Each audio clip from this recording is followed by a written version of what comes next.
Hey, Andre, thank you. Thank you so much for giving me a couple of minutes to talk about this fascinating and awesome project. By the way, your character and what you did with your character was incredible.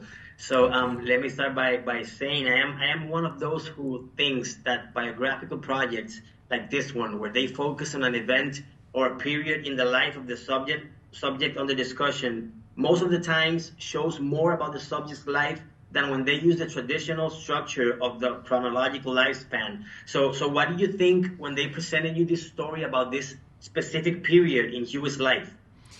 Yeah, well, first of all, man, I almost couldn't believe the story. I never heard of it, and I thought this can't be real. Um, and I had a big appetite. I wanted to play the character to explore more about the Black Panther Party. That was Mhm. really exciting to me, and I think it was all about trying to find a balance between like keeping it entertaining and also being honest about the history, and trying to offer people something useful at the same time. So it was an interesting challenge, and yeah, I really tried my best to be as honest about with the portrayal as possible. Excellent. Thank you for that. I love the way they use the creative liberties. It is not the first time that you have worked on a project related to a real life story with themes or topics about racism, social activism, etc. Like Selma 42, Shirley in Hmm. passing, for example. Hmm. So, how important to you are these themes or these stories in a medium as powerful as cinema, considering the times we are living in where racial discrimination is as strong as it was like 40, 50 years ago?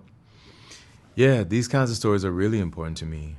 I think that yeah, I'm like a student of history. I love learning. I love reading about history, and I feel like there's so many people who did so much important work that we don't know about. I think nowadays there's this kind of reluctance at times to want to do period pieces. No one, people say, well, it's a period piece, so we can't make it, or it's too expensive, or we don't want to hear about that again. But for me, I feel like our history, we're just starting to scratch the surface of telling our stories. So I find myself attracted to those kinds of stories, like Shirley and Hmm. like this and like 42, where we Exactly. get to look at these periods of history with fresh eyes.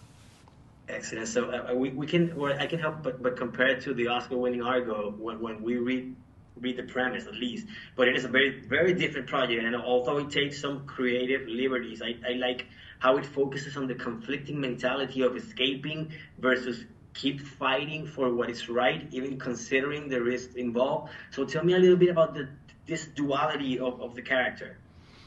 Yeah, I think he's full of contradictions. Hmm. Huey P. Newton. I think on the one hand he was this charismatic, revolutionary, brilliant thinker, brilliant man, and also he was a person who had a lot of demons, who struggled with substance abuse. He struggled with his relationships with women were often complicated, violent, and I think if you're going to tell the truth about him, it's impossible to ignore either of those things. You kind of got to look at it all, right?